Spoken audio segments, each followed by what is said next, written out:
Bueno, vamos a arrancar un poco con esta parte de entrada-salida principalmente de la práctica 2. Ya tienen publicada la práctica 2 y esta explicación. La idea es que la desarrollen en estas semanas. Si todo va de acuerdo al calendario, la semana del 20 vamos a tener los parcialitos que evalúan la práctica 1 y la práctica 2. Así que ya tendrían que estar terminando la práctica 1 y tienen estas semanas para hacer la práctica 2. Si es que todo sigue bajo el calendario, en teoría sí. En breve les publicaré esto mismo por el foro de todas maneras para que lo tengan.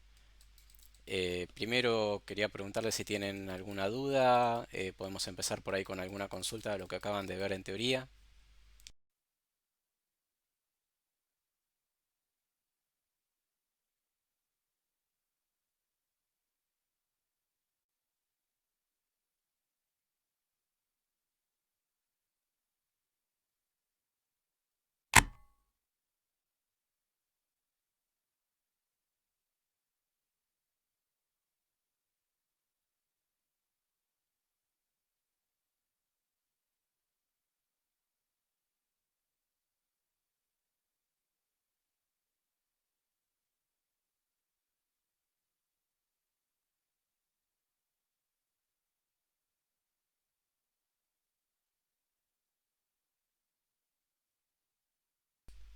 Lo que dice Tomás es que tendría que verlo con la práctica, lo que vio en la teoría. Eh, bueno, vamos a tratar de hacer eso ahora también, un poco en la explicación, de ver algunos ejercicios si llegamos. Así ya tienen una intro. Me sirve mucho si me van diciendo por el chat qué cosas les generan más dudas o no se entienden.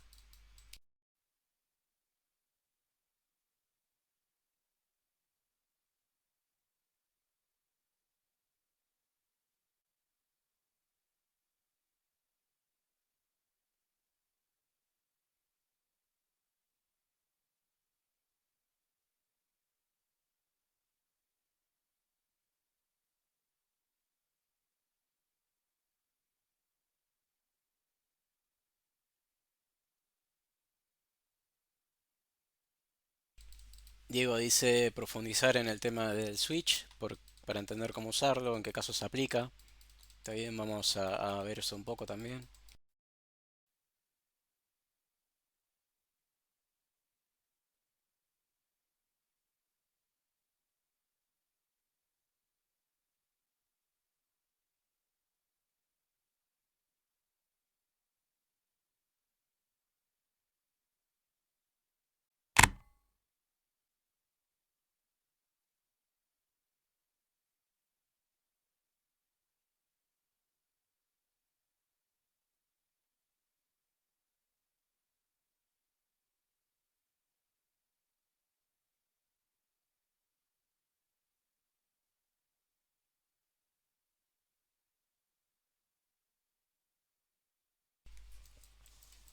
Vamos a empezar primero con lo que les había prometido la vez pasada, que me olvidé de ver el tema de los desplazamientos y un poquito los operadores de bits.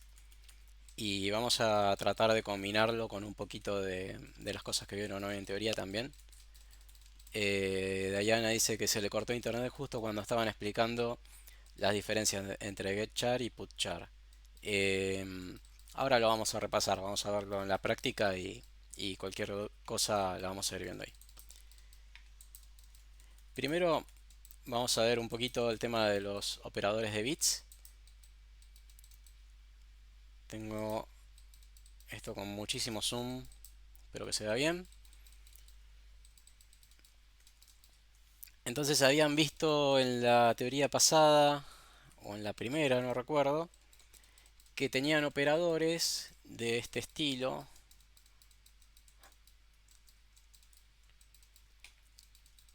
Tenían otro que era así, tenían uno que era así, ¿qué más?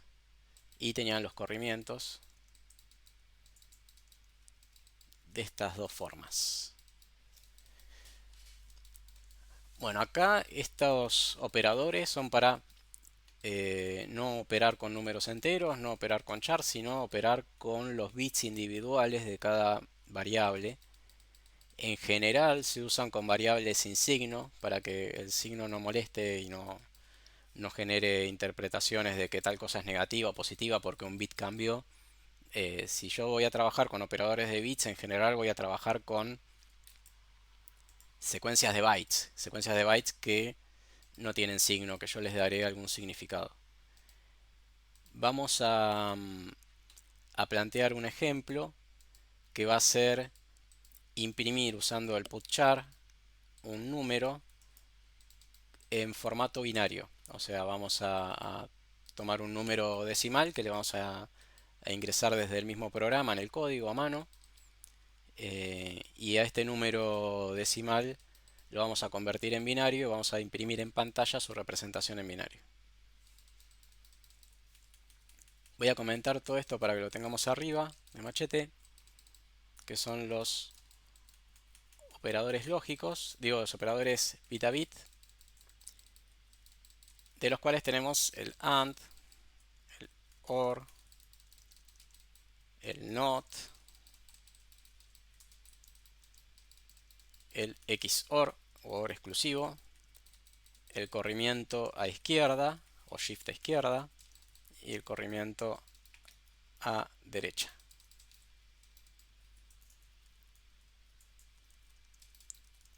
Entonces, ¿cómo hacemos un programa que dado un valor de 8 bits, digamos, supónganse que tenemos un signed char, esto va a ser un número de 8 bits sin signo,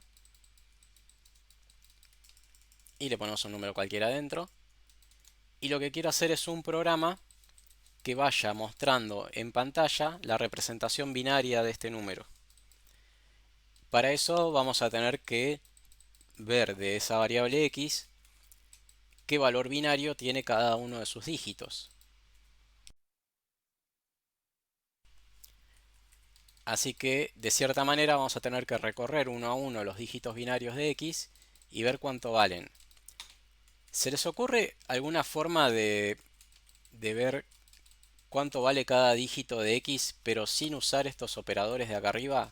¿Alguna forma que ya hayan usado quizás en otra materia?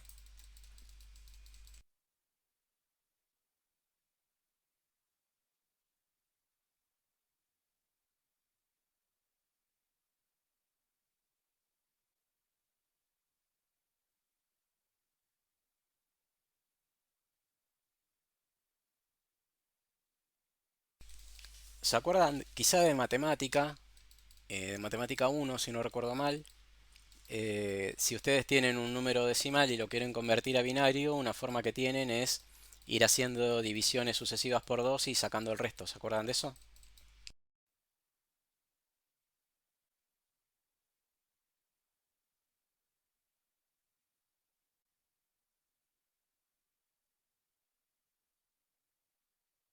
Bueno, vamos a empezar por esa aproximación. Vamos a hacer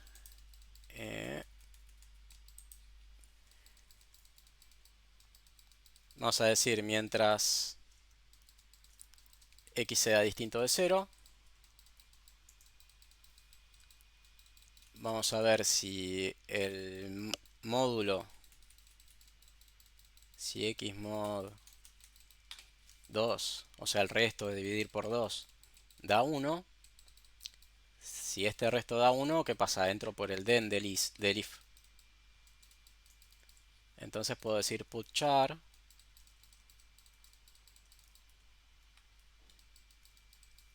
de un 1. Si no, si el resto da 0, puedo poner putchar de 0.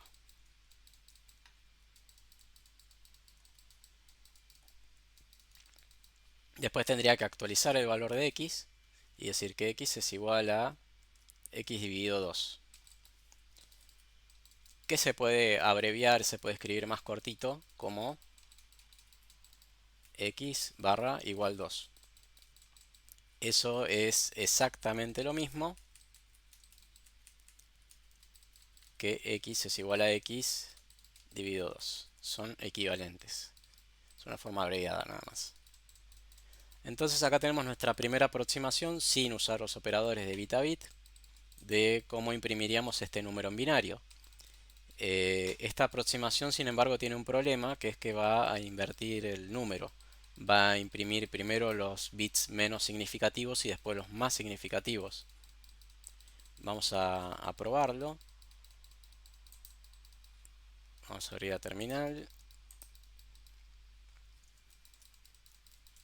A posicionarnos en el directorio donde tengo el código.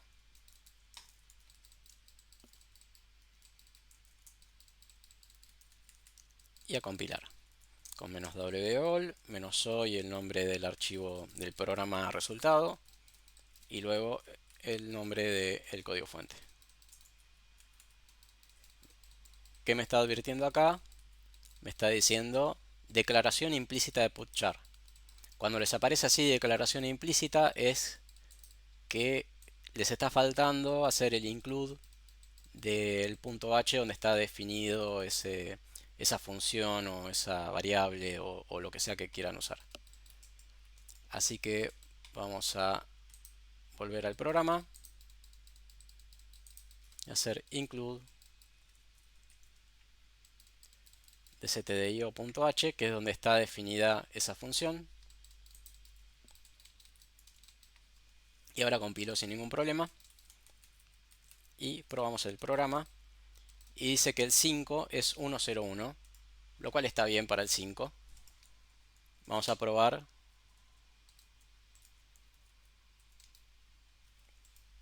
Estoy un poco confundido de en qué pantalla estoy, porque estoy a dos pantallas y con varios programas. Vamos a probar con otro número.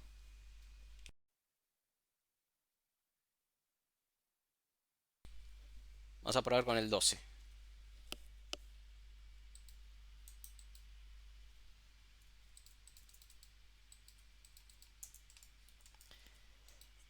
Y acá nos dice que esa es la representación binaria del 12. Pero no sería. Esa es la representación binaria del 3. El 3 es 1, 1. Eso es lo que les decía, que si uso esta aproximación en principio me va a devolver el número al revés.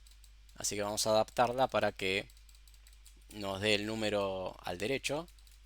Y además, en vez de usar divisiones, vamos a usarlo como excusa para mostrar los operadores bit a bit.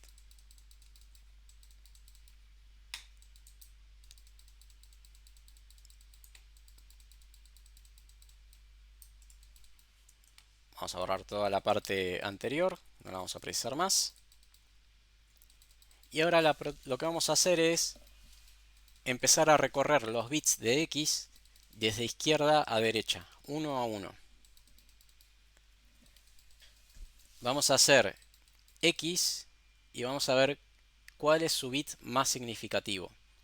X es un byte, así que tiene 8 bits. Así que el bit más significativo de X va a ser 1, que en binario sería 100, 000. Este bit, en este ejemplo, sería el más significativo. X en realidad, como vale 12, tiene este valor. En su bit más significativo tiene un 0 y recién por acá empieza a tener unos. Entonces ahora lo primero que voy a precisar es una forma de saber si esto de acá es un 0 o es un 1. Para eso tengo los operadores bit a bit y puedo hacer, por ejemplo, un AND.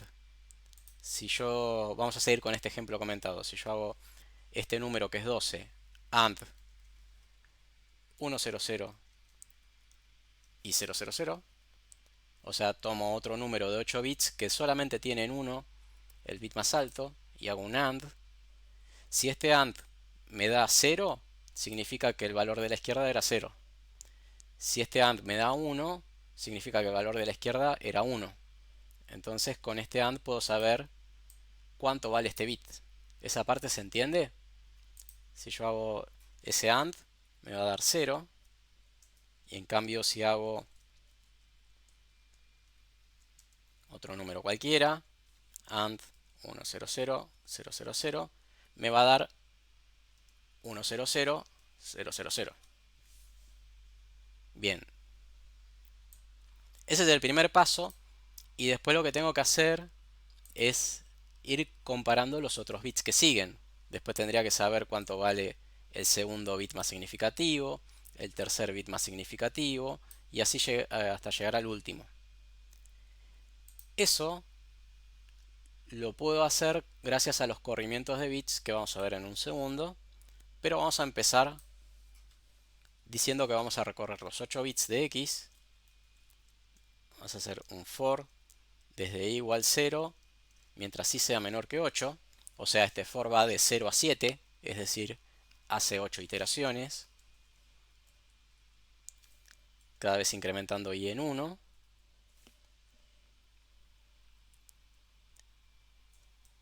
Y acá en mi if voy a tener x and otra cosa. A esa otra cosa, ese número que les mostraba a la derecha en los ejemplos, le vamos a decir la máscara. Se le suele decir la máscara.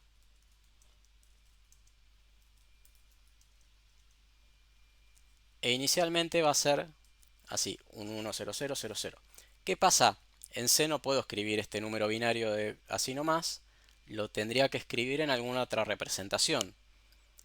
Podría escribirlo en decimal, pero no es tan fácil pasar un número binario, sobre todo grande, a decimal de forma rápida. O podría usar notación hexadecimal. En notación hexadecimal, esta parte valdría un 8. El 8 en hexadecimal es igual que en decimal. Y la otra parte valdría 0. Así que ese valor, esa máscara, sería 0x80.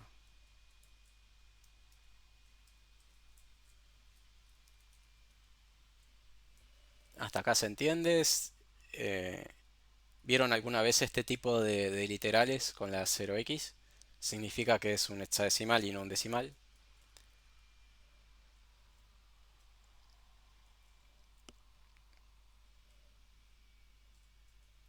¿Lo vieron? Perfecto. Bueno, entonces, para saber si el dígito más significativo de x es 1 o es 0, vamos a hacer x and máscara.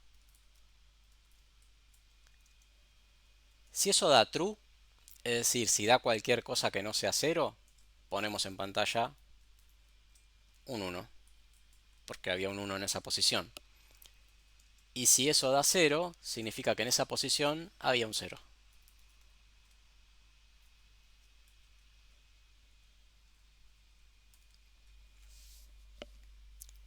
Ahora tenemos que modificar la máscara.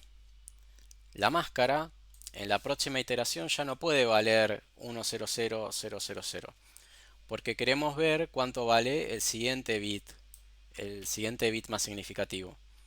Entonces la máscara tendría que valer 0,100,000. Para hacer esa transformación, para correr la máscara una posición hacia la derecha, tenemos el corrimiento y podemos hacer máscara es igual a máscara corrida un bit hacia la derecha.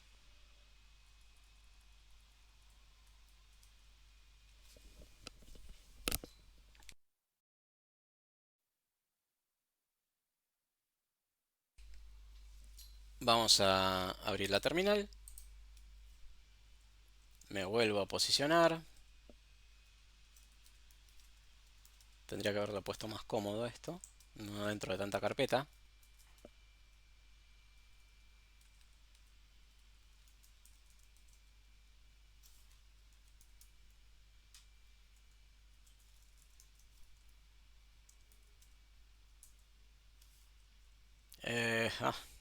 Me olvidé de poner el punto C. Ahí compilo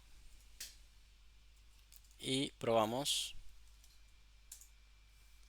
Shift, que esta vez me devolvió el 12 convertido a binario. Bueno, ese es un posible uso de esos operadores bit a bit.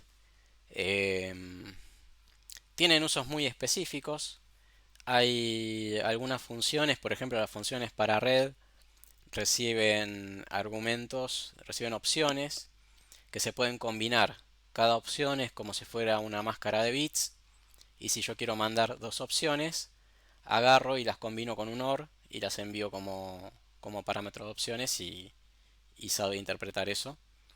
Eh, no es algo que vayan a usar muy seguido, es algo que usen, como les decía, alguna librería específica, alguna función específica que lo requiera, pero está bueno que lo entiendan. Vamos a pasar ahora, si quieren vayan consultando en el chat, están Fede y Joaquín atentos a las consultas, y mientras también en paralelo vamos a empezar un poquito con lo que es la aplicación. Bueno, lo que vieron con Pau es principalmente algunas funciones y macros definidas en stdio. Voy a dar un poquito distinto a los slides a lo que están armados. Los voy a dar en distinto orden.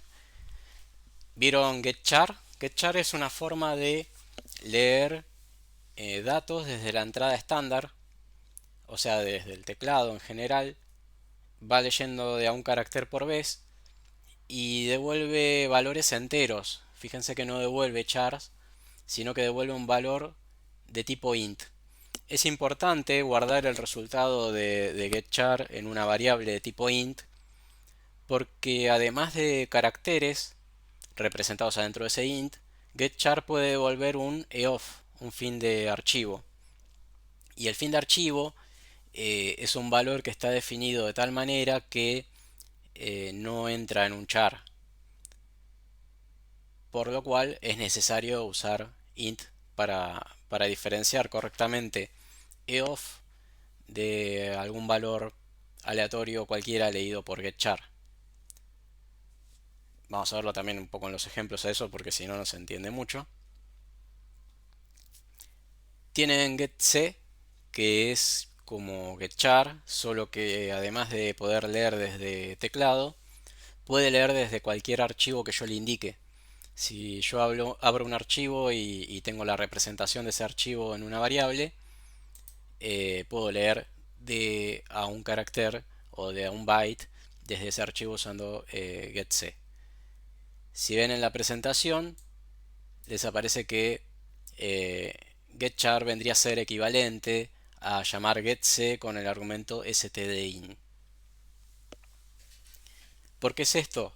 Porque para C la entrada estándar, la salida estándar, el error estándar, es decir, la pantalla y el teclado, eh, son archivos y se pueden acceder a través de variables con estos nombres: stdin, stdout, stdir. Vamos a volver un poco para atrás. Ahora sí. Entonces, cada vez que tienen un programa en ejecución, un proceso, este proceso va a tener tres archivos asociados que van a ser la entrada y dos salidas. En el caso de Linux, que van a ser stdout y stdr. stdout se supone que es el lugar donde escribiría cualquier mensaje que yo quiero que aparezca por la consola, por la terminal. Y stdr es el lugar donde se deberían mostrar los errores. Si un programa falla porque, por ejemplo, no puede abrir un archivo, o recibe parámetros que son incorrectos, o llega a cualquier tipo de situación que implica un error, que el usuario debería enterarse de ese error, se supone que el error debería mostrarse a través de stdr antes de que el programa termine.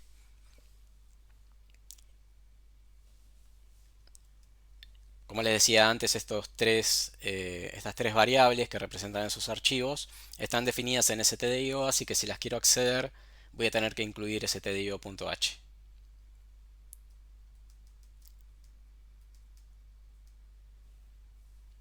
Así que por eso aparece en esta comparación que getC puede recibir como argumento stdin, la variable definida en stdio.h, y en ese caso lo que va a hacer es leer un byte desde la entrada estándar.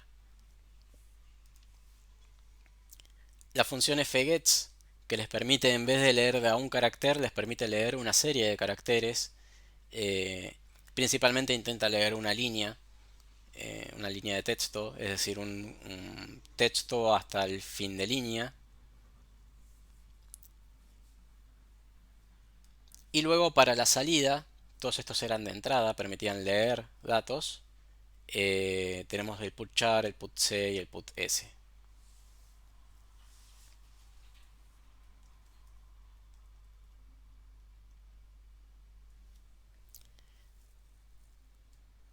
¿Se acuerdan que les dije que el getChar, getC también pueden devolver EOF? Pueden devolver fin de archivo. ¿Qué es fin de archivo? Bueno, fin de archivo es un valor definido en una macro en stdio.h, y que se puede usar para determinar si llegué hasta el final de un archivo. Este valor, el estándar lo define de la manera siguiente, que dice que es algún valor fuera del rango del tipo unSignedChar y que entra, que se puede representar en un int. Por esto es que van a ver que todas las funciones que pueden retornar EOF retornan int, y que es importante que esos valores ustedes no los guarden dentro de un char hasta determinar si la función retornó EOF o no, porque si los guardan dentro de un char pueden destruir el valor de EOF.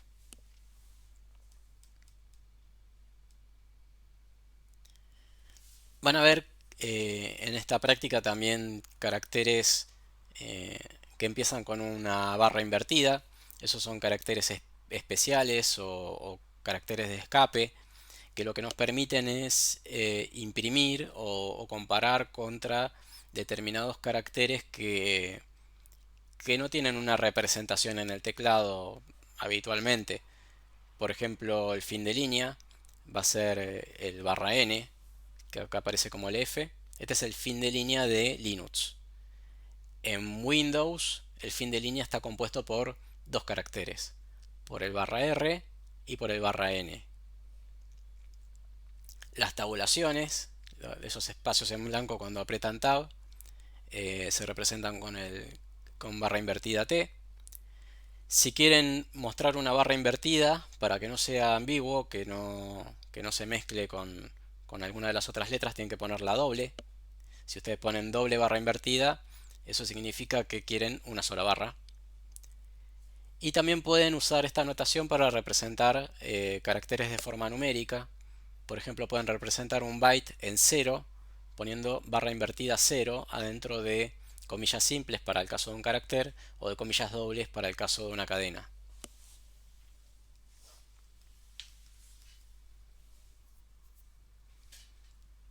Vamos a ver algún ejemplito de esto.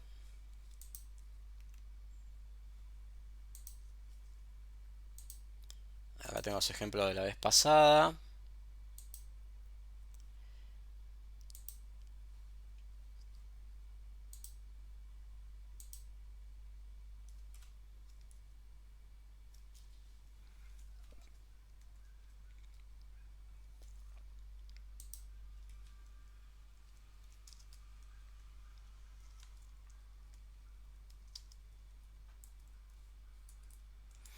Entonces, supongan que quiero leer una serie de caracteres hasta el enter, por ejemplo.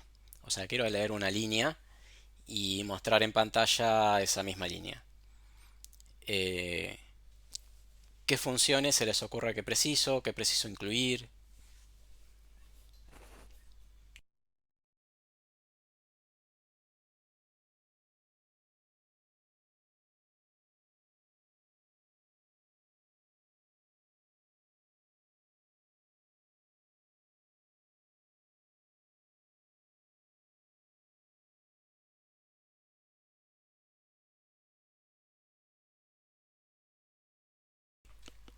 ¿Están muy perdidos con el tema o muy aburridos? Eh, Así sé si prosigo con el ejemplo, se los muestro, o pasamos a las otras que son más complicadas.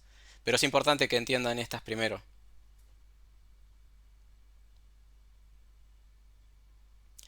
Ah, dicen que no, bueno, hay una mezcla que no escuchó la pregunta o que siga. Lo que planteé es, vamos a hacer un ejemplito de un programa que vaya leyendo caracteres, vaya leyendo una línea, y muestre esa línea en pantalla. Entonces la pregunta es, ¿qué funciones voy a usar de las que vimos recién para hacer ese programa? ¿Y qué include preciso hacer?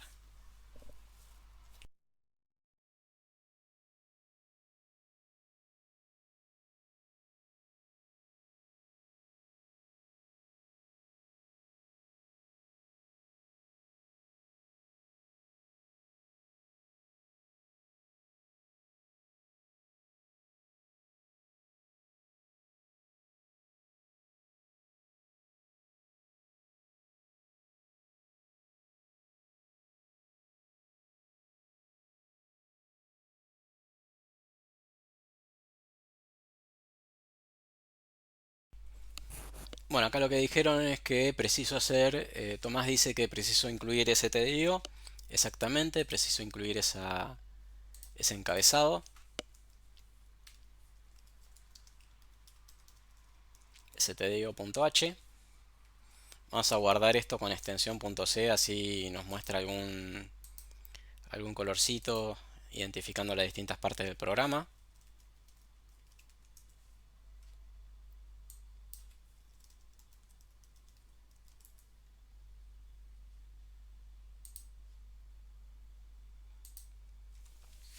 Y las funciones que usaría serían, en principio, bueno, acá dice Tomás Biasotti que para leer la línea podría usar el fgets para leer toda la línea de una. Sí, exactamente, podemos usar el fgets.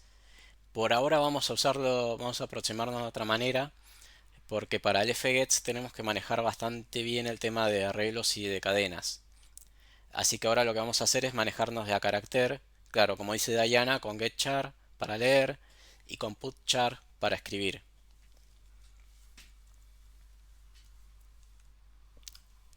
Entonces, si quiero leer hasta el fin de una línea, ¿qué estructura de control voy a precisar? Un while, exactamente. Creo que lo contestó antes de que terminara, me parece. Voy a precisar un while con una determinada condición.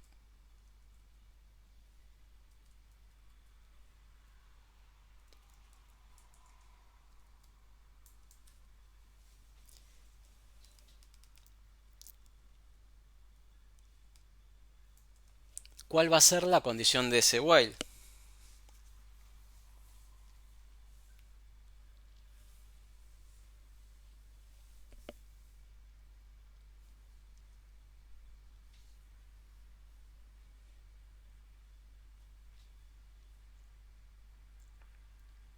Tomás pregunta si debería ser diferente de off. Diana también. Eh, y en principio, a off lo tengo que tener en cuenta porque siempre puede pasar que el usuario no termine de poner la línea entera o si la entrada no viene directamente de teclado. Ahora vamos a ver un caso donde la entrada no viene de teclado. Puede ser que no tenga un enter al final. Así que el off lo tengo que tener en cuenta. Pero también tengo que tener en cuenta otra cosa más. Tengo que tener en cuenta el final de la línea. Y el final de la línea lo voy a discriminar con el valor barra n. Así que voy a tener dos condiciones. Voy a tener que iterar hasta llegar al fin de línea, al barra n, o al fin de archivo, eof, como para ser más completo y considerar esos casos más raros. La variable sobre la cual voy a leer datos, sobre la cual voy a leer los valores, si bien esos valores son bytes, son de a un byte, la voy a declarar como int. ¿Por qué la declaro como int? De nuevo, para poder representar el eof dentro de esa variable. Así que voy a generar la variable c. La vamos a inicializar con un getChar al principio. Y vamos a preguntar si c es distinto del fin de línea. Y además c es distinto del eof. Vean que eof va así suelto porque es una macro, es como una constante.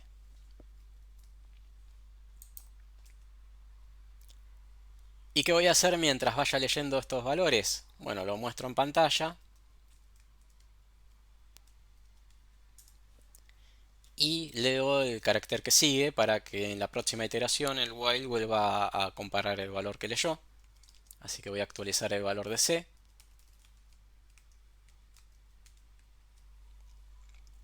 Y vamos a probar esto. Para no ocupar tanto espacio en pantalla, voy a abrir una terminal aparte. En vez de abrir la terminal del code, voy a abrir esta de acá abajo. Vamos a poner un poco de zoom.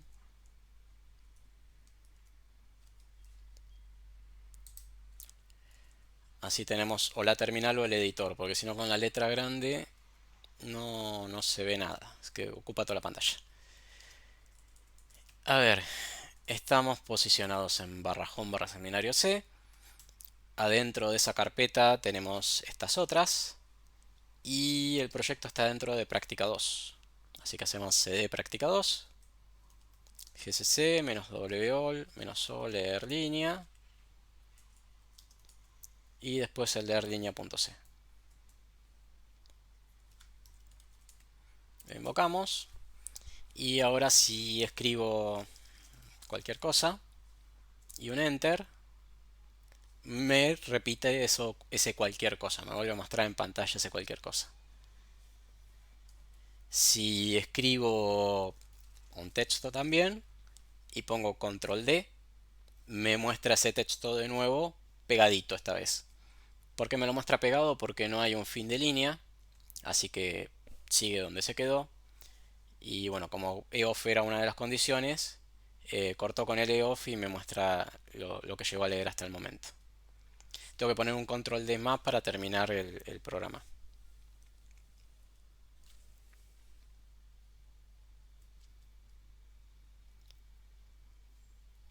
¿Se entiende por qué?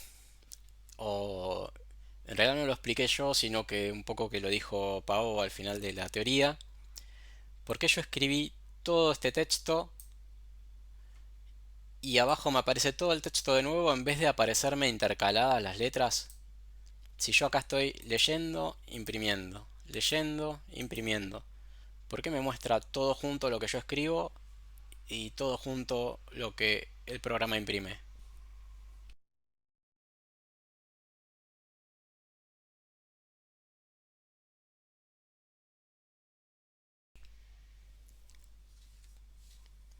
Claro, como dice Tomás, es por el buffer. Si bien yo escribí un montón de caracteres, hasta que no presiono la tecla Enter y genero el fin de línea, esos caracteres no le llegan al programa, viven en la terminal, digamos, y no llegan hasta el putchar. Recién cuando pongo Enter, llegan todos de corrido y los va leyendo y después va imprimiendo.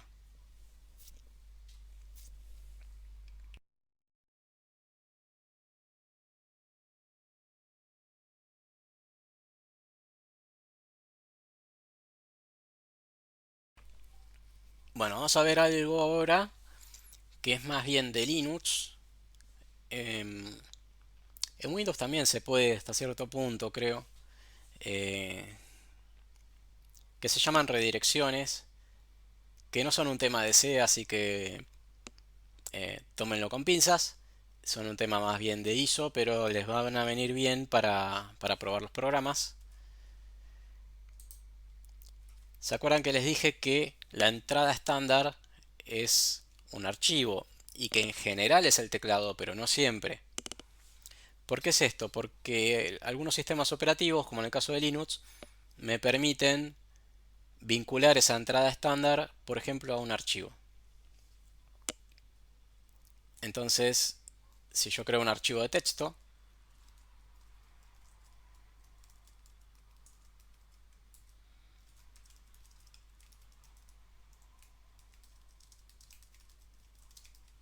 creo un archivo de texto con dos líneas y lo guardo, puedo hacer que leer línea tome ese archivo como si fuera la entrada por teclado. ¿Cómo hago eso? Ejecuto leer línea como siempre, o escribo el nombre del comando leer línea como siempre, pero esta vez en vez de poner enter enseguida, pongo el signo menor, espacio y el nombre del archivo que quiero enviar a la entrada estándar del proceso de leer línea. Esto va a ser equivalente a que yo escriba el contenido de hola.txt por teclado ejecutando el programa. Así que leer línea, lee la primera línea y la va imprimiendo en pantalla. ¿Se entendió esto? Esto puede serles útil como para eh, si tienen que probar un programa, en vez de tipear todas las veces los ejemplos, pueden escribirlos en un archivo y se los redirigen al programa. Por más que el programa lea desde teclado, podemos enganchar esa entrada con un archivo real.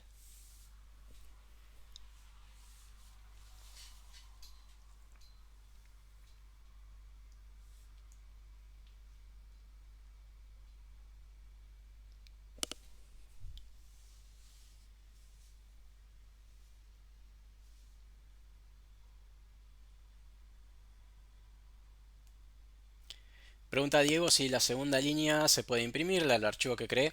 Se puede imprimir, en este caso no lo imprime por cómo está planteado el programa que va leyendo hasta fin de línea o off. En este caso, cuando llegó al final de la primera línea, termina el programa y entonces no imprime la segunda. Pero si le sacamos esta parte y dejamos que simplemente vaya hasta off, eh, volvemos a compilar y volvemos a ejecutar. Esta vez va a leer las dos líneas y las va a imprimir. Y también fíjense que en este caso está imprimiendo los fines de línea. Ya estoy un poco perdido. ¿Dónde estaba?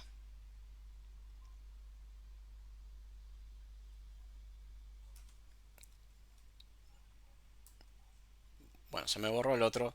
En el otro caso no llegaba a leer e imprimir el fin de línea. Cuando leía el fin de línea el programa terminaba, por lo cual después del Hola Mundo aparecía pegada a la terminal.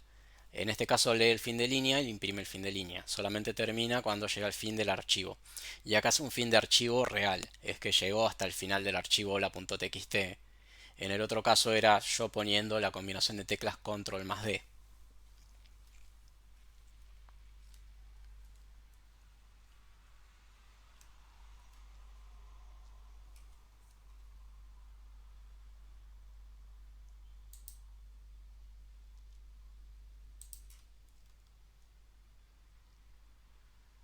Vamos a ver un poco los caracteres escapados.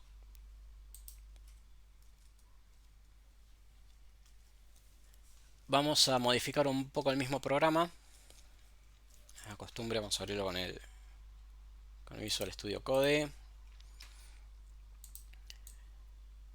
Vamos a hacer que este programa cambie los espacios por tabulaciones. ¿Cómo hacemos eso? Bueno, si el carácter es un espacio, entonces en vez de imprimir el carácter, voy a hacer putchar de barra invertida t. O sea, el carácter que representa las tabulaciones. Y si no es un espacio, voy a escribir simplemente el carácter que leí originalmente.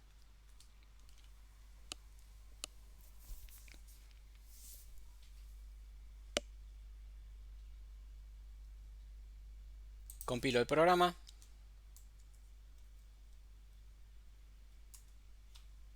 Y esta vez ven que está todo mucho más separado. Porque acá hay un carácter que ocupa un solo byte, pero que en pantalla se representa como algo más ancho, que es el barra invertida T, o sea, la tabulación. Lo mismo si quisiera mostrar un enter en vez de cada espacio, es lo mismo. Vengo acá y le pongo barra invertida N, compilo y al ejecutar me reemplaza los espacios por enters.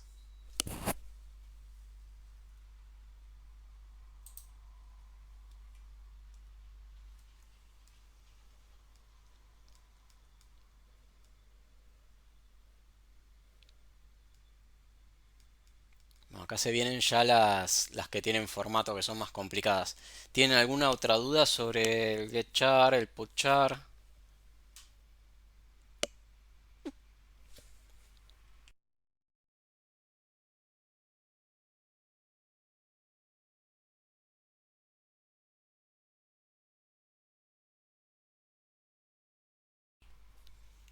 Pregunta Tomás si al enter lo elimina, si no debería tener doble enter. No, no lo elimina el enter. Lo que pasa es que vamos al código. eh, el enter no da true en esta condición, porque el enter sería así. Si yo quiero reemplazar a los espacios o al enter por otra cosa, tendría que comparar C con espacio y comparar C, perdón, o C es igual a enter. Y en este caso estaría reemplazando tanto espacios como enter por tabulaciones. Pero el otro de poner los espacios entre comillas solamente coincide con el espacio normal.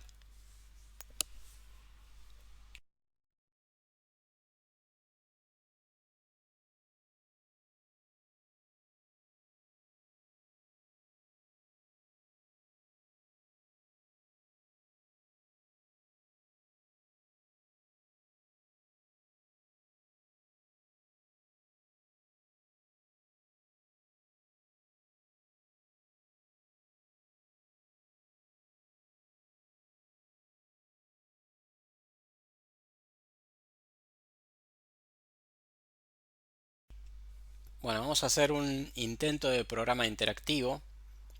Eh, Intento porque va a ser un modelo muy chiquitito y probablemente tenga muchos errores, pero va a ser un ejemplo como para que veamos un poco el tema del switch que habían consultado, eh, y un poquito de printf y un poco de scanf también. Lo que vamos a hacer es escribir un programa que tenga almacenada una fecha y que dependiendo de lo que elija el usuario muestre esa fecha en el formato que usamos nosotros o en el formato que se suele usar en Estados Unidos, que en lugar de ser día, mes, año es mes, día, año, dependiendo de una opción que elija el usuario, o en el formato creo que le dicen japonés, que es año, mes, día. Entonces nuestro programa debería almacenar una fecha. Vamos a poner la fecha fija, no nos vamos a preocupar por tomar la fecha del sistema, que hay que investigar cómo hacer eso. Vamos a suponer que tenemos día es igual a 20, mes es igual a 5 y año es igual a 2020. Y que queremos imprimirlo si el usuario pone la A de Argentina. Vamos a imprimir día, mes, año. Si el usuario pone la tecla E de Estados Unidos, vamos a imprimir mes, día, año. Y si el usuario pone la J de Japón, vamos a imprimir año, mes y día. ¿Les parece bien? ¿Se entiende el enunciado?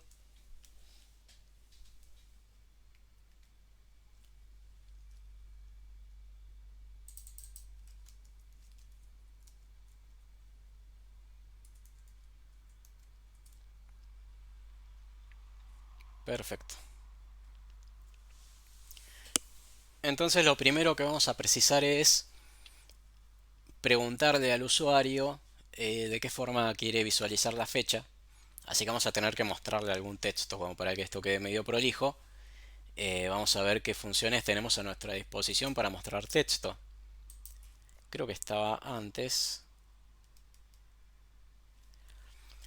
Hay una de las funciones de salida, que es el puts, que es muy cómoda de usar. que lo que hace es recibir un arreglo de caracteres o una cadena y mostrarla en pantalla. Ustedes van a ver que en C no hay un tipo string. Lo que hay son arreglos de caracteres y eso es el string. Pero no van a ver un tipo de datos con ese nombre. Van a ver char asterisco o char corchetes, que son las dos formas de decir, bueno, tengo un puntero a una secuencia de caracteres o tengo un arreglo de caracteres. Eso lo vamos a seguir profundizando más adelante. También por eso le decía que el fgets de verlo más adelante, porque implica ver varias cosas sobre punteros y arreglos que por ahora no vamos a profundizar. Así que tenemos la función puts que recibe una cadena y la muestra en pantalla, y vamos a aprovecharla para mostrar un mensaje al usuario diciendo ingrese el formato, que va a ser A, E o J. Un poco pica piedra la interfaz, pero por lo menos le está mostrando un texto al usuario. Y después vamos a tener que leer la entrada del usuario, que eso ya vimos que lo podemos hacer con la función getChar. Así que podemos tener una variable para saber la opción.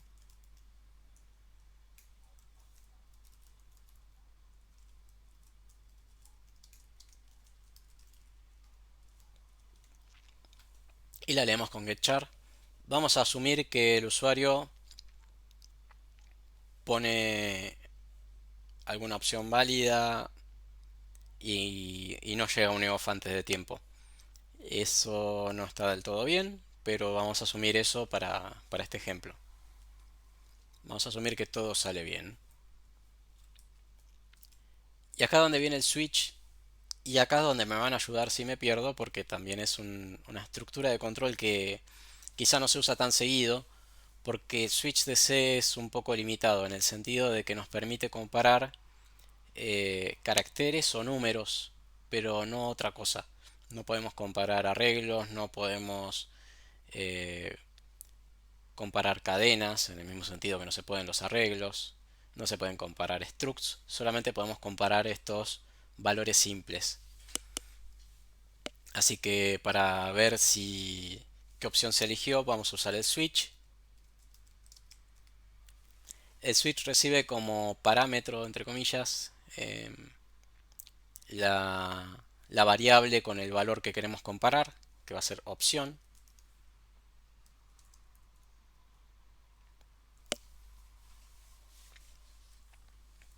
Y después va a tener una serie de casos con los distintos valores posibles de opción. Entonces va a tener case A para el formato argentino. Y acá lo que vamos a hacer es imprimir este formato de día, mes y año. Y bueno, y acá estamos un poco más complicados porque con putchar, que es lo que veníamos viendo, no puedo imprimir números de esta manera. No puedo convertir el 20 a caracteres automáticamente con el putchar y mostrarlo. Voy a precisar algún otro tipo de función.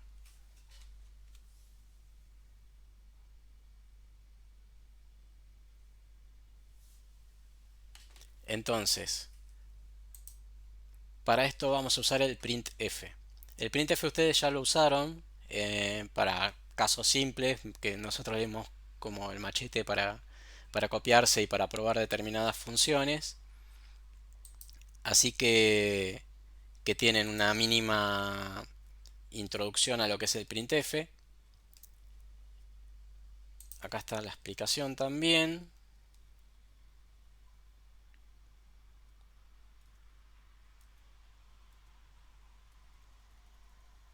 Se me fueron los slides a cualquier lado. El printf, como vieron en la teoría, recibe una serie de parámetros. Y esta serie de parámetros es de longitud variable. Mínimamente printf recibe un parámetro que es una cadena, donde hay un texto que es el que queremos mostrar, y este texto puede tener un determinado formato. ¿Qué indica ese formato? Ese formato indica eh, si yo quiero mostrar dentro de ese texto un número, indica si lo quiero mostrar en formato decimal, si lo quiero mostrar con ceros a la izquierda, si lo quiero alinear, si quiero mostrar un punto flotante, con cuántos decimales lo quiero mostrar. Eso es lo que nos permite hacer la cadena de formato. Y después todos esos valores que quiero mostrar van a ir como argumentos aparte en el printf, en el mismo orden en el que aparece el formato. Entonces, si acá quiero mostrar el formato de fecha que usamos acá en Argentina, voy a poner printf, la cadena de formato, ya vamos a ver que va en la cadena de formato, y voy a poner día, mes y año. Ahora quiero convertir esto a algo de esta forma y mostrarlo en pantalla. ¿Cómo hago? Bueno, para tomar un valor decimal, como lo es día, tengo un carácter de conversión, se llama, que en realidad es una secuencia de conversión, que es por ciento de. Por ciento va a significar en general que voy a hacer alguna conversión y después le van a seguir letras o números y símbolos que indican cómo hacer esa conversión. La D dice, este valor es un entero con signo y quiero mostrarlo en formato decimal. Después quiero mostrar una barrita y bueno, escribo directamente la barra. Después quiero mostrar otro decimal y después quiero mostrar otro decimal más.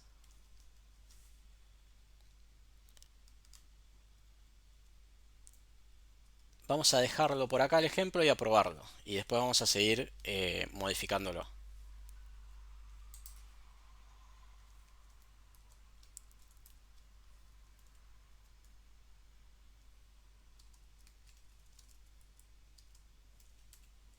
Vamos a compilarlo, fechas, y el origen es fechas.c. Me tira estos warnings. Esto es un error auténtico, me olvidé de ponerlo. Ustedes ya saben qué es lo que me faltó. Me faltó el include.stdio. Exacto.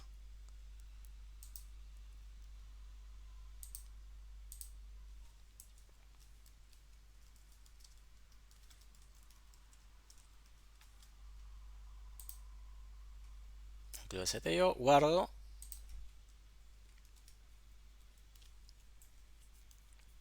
Compilo y pruebo el leer línea. ¿Qué pasa?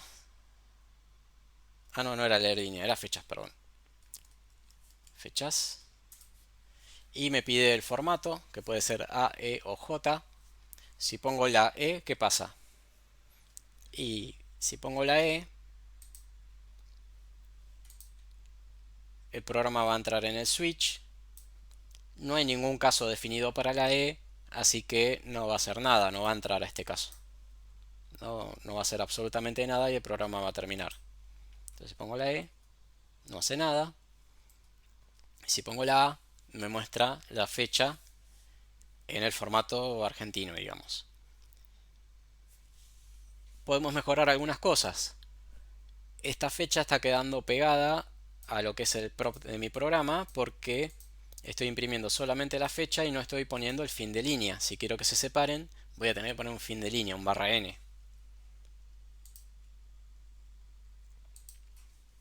Así que le ponemos el barra n.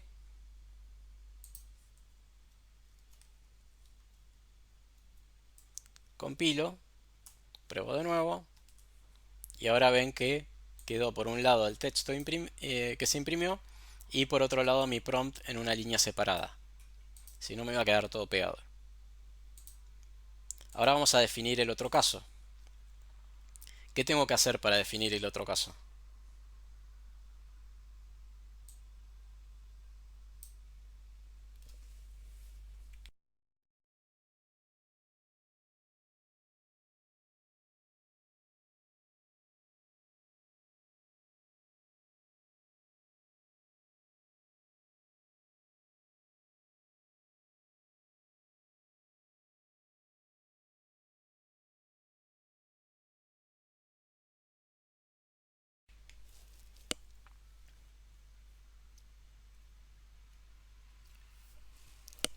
Bueno, ahí contestaron entre Diego, Manuel y Tomás que tendría que poner un break y después tendría que poner case E. Vamos a ver el porqué del break.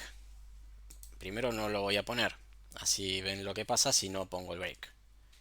Vamos a poner el case E y en el case E el printf va a ser básicamente lo mismo, solo que voy a intercambiar mes con día.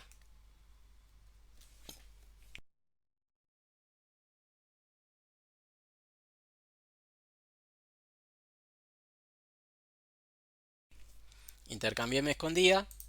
Vamos a probarlo así como está. Lo que corresponde es con el break, como dijeron. Pero vamos a ver qué es lo que hace si no pongo el break.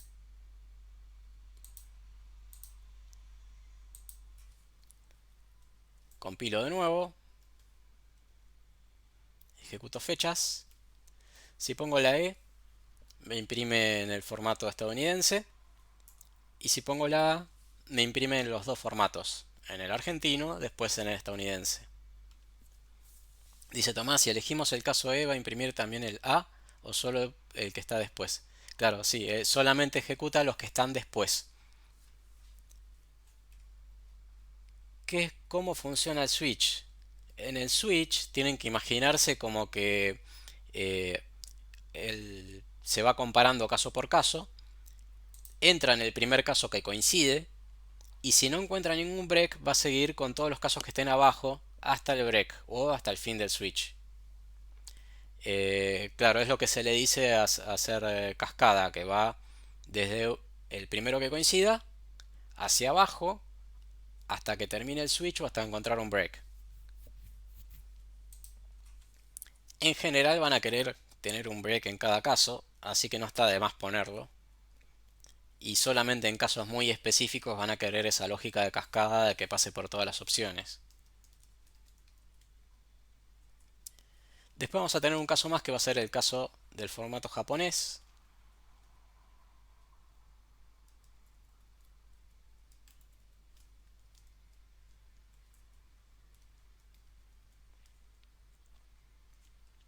El formato japonés es año, mes, día.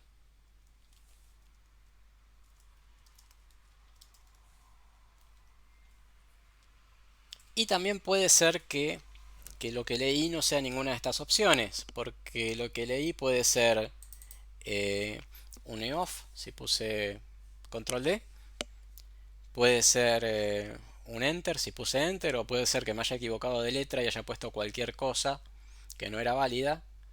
Entonces vamos a tener un caso donde no sabemos cuánto vale opción, solamente sabemos que no es un valor válido y que deberíamos mostrar algún tipo de error. Ese caso se denomina default. Default se ejecuta solamente si ninguno de los casos anteriores coincide, en caso de que haya breaks. Si no hay breaks va a seguir todo de largo y va a ejecutar el default también. Y acá lo que vamos a decir es error, valor no válido. Valor no válido, qué feo que queda. Bueno, vamos a dejarlo así igual. El default viene a ser como un else. Se ejecuta si ninguno de los otros coincide. A menos de nuevo que no haya puesto break en el caso anterior. Si acá borro el break en el J, cuando entre por J va a entrar por J y después por default.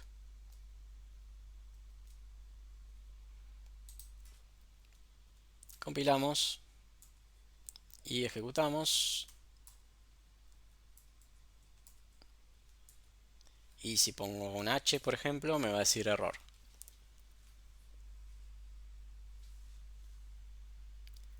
Pregunta Tomás si el default debe estar siempre al último. Sí, sí, creo que... Vamos a probarlo. Tengo entendido que va siempre al último. Como siempre lo puse al último por costumbre, eh, la verdad que no sé si compila de otra manera. Así que vamos a ponerlo acá y a ver si compila. Compila también. Puede no estar al final del default. Vamos a poner el break. Y vamos a ver qué pasa si quiero ejecutar la opción J.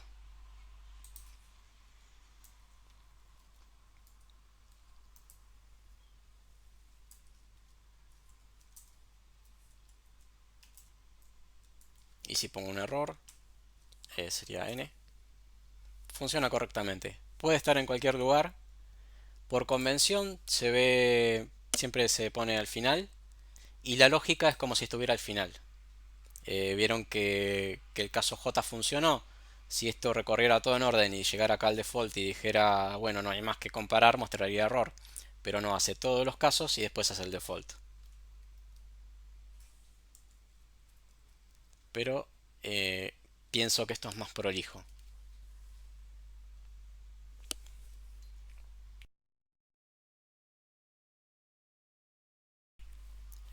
Ahora, ¿qué les dije hace un ratito? Que los errores hay que mostrarlos en teoría en el error estándar, que yo los estoy mostrando en la salida estándar.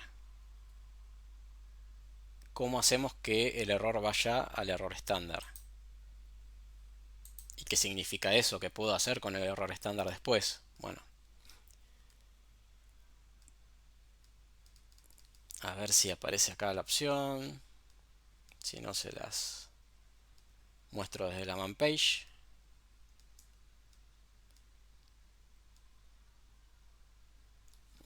Vamos a mostrarla de la man page. En realidad el printf y el scanf son parte de una familia de funciones.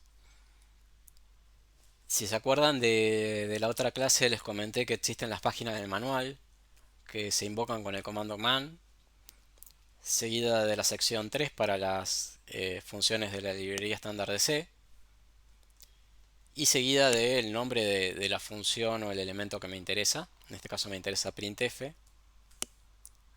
Y si entran a la página del manual de printf van a ver que en realidad esta página del manual corresponde a toda esta familia de funciones. Printf, pero también fprintf, sprintf, bprintf y demás. Para usar cualquiera de estas funciones tengo que incluir el stdio, como dice en la sinopsis. Y me interesa en particular una que me permita imprimir este error en el error estándar. Elegir en qué archivo quiero mostrar el texto. Esa función va a ser fprintf. En fprintf yo puedo pasar como primer argumento el nombre del archivo donde quiero escribir, que puede ser uno de esos que ya vienen abiertos, como es el caso de stdr. Después el resto de la función sigue como la función original, con el formato y los distintos valores. Así que vamos a adaptar un poco este código para que este error lo muestre en el error estándar. Simplemente voy a agregarle una f acá, así que va a ser fprintf. Y el primer argumento va a ser el archivo donde lo quiero mostrar, que va a ser stdr. Esto viene definido en stdio, que ya está incluido, así que no tengo que hacer nada nuevo. Simplemente puedo compilarlo y probarlo.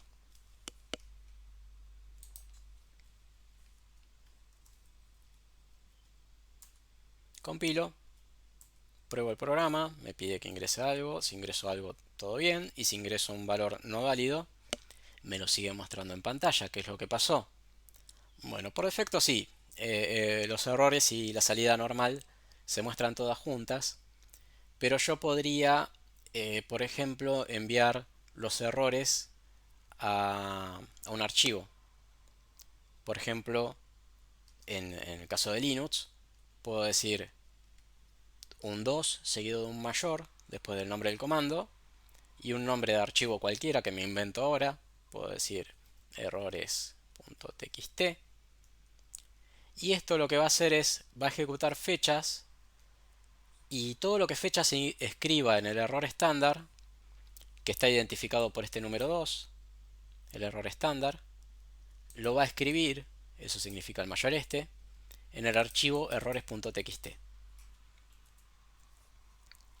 Así que si el programa funciona correctamente, por ejemplo, no cambia nada. Si miro qué archivos hay acá, existe errores.txt y adentro no tiene nada, está vacío. Pero en cambio, si lo vuelvo a probar y ingreso un carácter no válido, como la K, en la pantalla no veo nada, no veo el error. Pero en errores.txt está guardado el error. Entonces, quizá para un programa que interactúa con el usuario, medio que da igual si va el error estándar o la salida estándar. Pero si yo en el futuro pienso automatizar ese programa y correrlo desde otro programa que puede hacer esa diferenciación de guardar el error por un lado y de la salida por otra, es útil separar lo que es un error de lo que es salida normal. ¿Qué otro ejemplo tengo de esto? Y bueno, si voy al barra al directorio raíz de Linux y ejecuto el comando find les permite buscar archivos. Puedo buscar archivos por nombre, por ejemplo, todos los .c. Si ejecuto este comando en el directorio raíz de Linux, van a ver que se llena de errores de permiso denegado, porque mi usuario no puede entrar a cualquier carpeta a ver si existe el archivo .c. Entonces lo que puedo hacer es enviar esos errores a un archivo especial que se llama devnull, que va a tener el efecto de no mostrarme todos esos errores que no me interesan. Y solamente me va a mostrar los archivos que encuentre. Si por el contrario solamente me interesan los errores, le saco el 2 y va a mandar la salida estándar a ese archivo especial devnull y me va a mostrar solamente todo lo que sea un error. ¿Se entiende esa diferenciación entre lo que es salida estándar y error estándar? Quizá para qué cosa es útil o qué cosa no es útil lo vayan a profundizar más en otras materias, pero está bueno que tengan una noción mínima de qué es.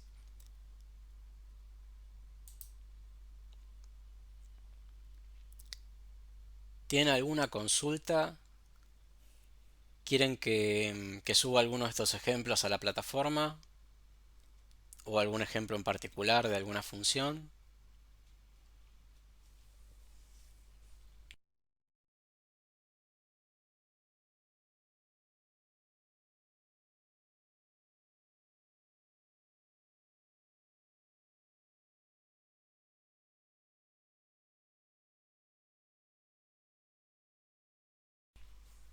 La práctica 2 la subí recién mientras tenían la teoría.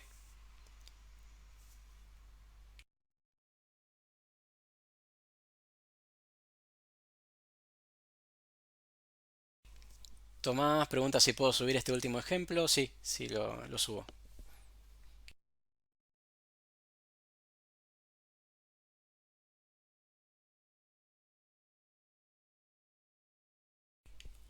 Bueno, si tienen alguna duda, aprovechen ahora.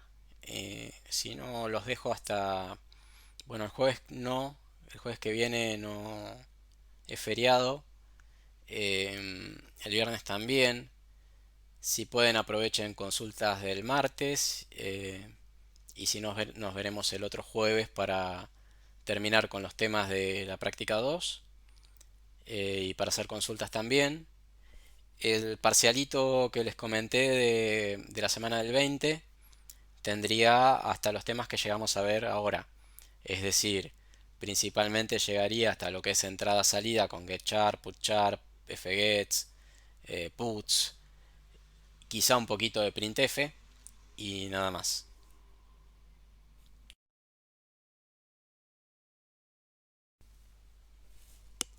Exactamente, práctica uno y 2, pero la 2 no va completa. La 2 no va a tener toda la parte de macros y preprocesador y no va a tener en detalle printf y no va a tener scanf.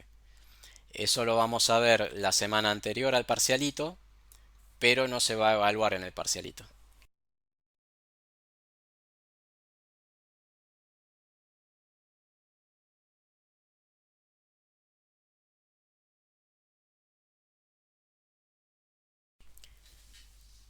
Diego pregunta cómo sería la modalidad, que se supone que ya en esa fecha deberíamos estar en modalidad presencial. Sí, si no cambia nada, en esa fecha estaríamos en modalidad presencial y tendrían que elegir un horario. Nosotros le vamos a presentar una forma de elegir horario para rendir ese parcialito y el parcialito de la práctica 3 y 4 y el trabajo práctico integrador al final de todo. Si bien pueden consultar y ir a cualquier horario, a la hora de las evaluaciones van a tener un horario asignado, que ustedes lo eligen. En principio sería presencial, irían a rendir en máquina. Eh, el horario del jueves normalmente tenemos unas notebooks o pueden traer su propia notebook. En los otros horarios es en sala de PC, así que ya tienen la máquina ahí instalada y preparada. Y en caso de que siga la cuarentena, se extienda, ya veremos la modalidad, haremos alguna modalidad remota.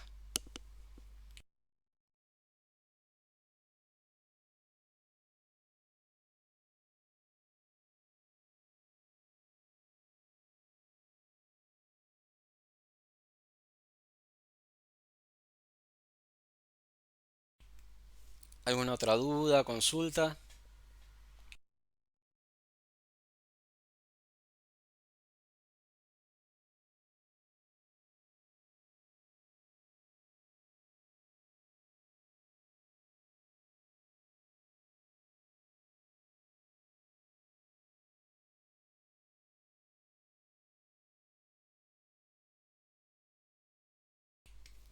Bueno, de nada chicos, y acuérdense que tienen el foro disponible.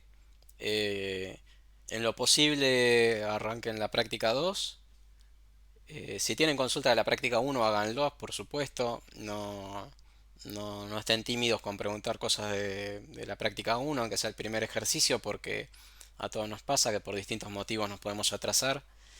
No hay problema con eso. Pero traten de, si les quedan temas de la práctica 1, ir terminándola y pasar a la práctica 2. El video de hoy seguramente tarde un poco más en subirlo porque debería estar partido en dos videos, uno en la máquina en que se colgó, que no sé en qué estado está, y el otro video de esta máquina, así que voy a tener que cortarlos, pegarlos y después subir. Así que seguramente lo suba mañana.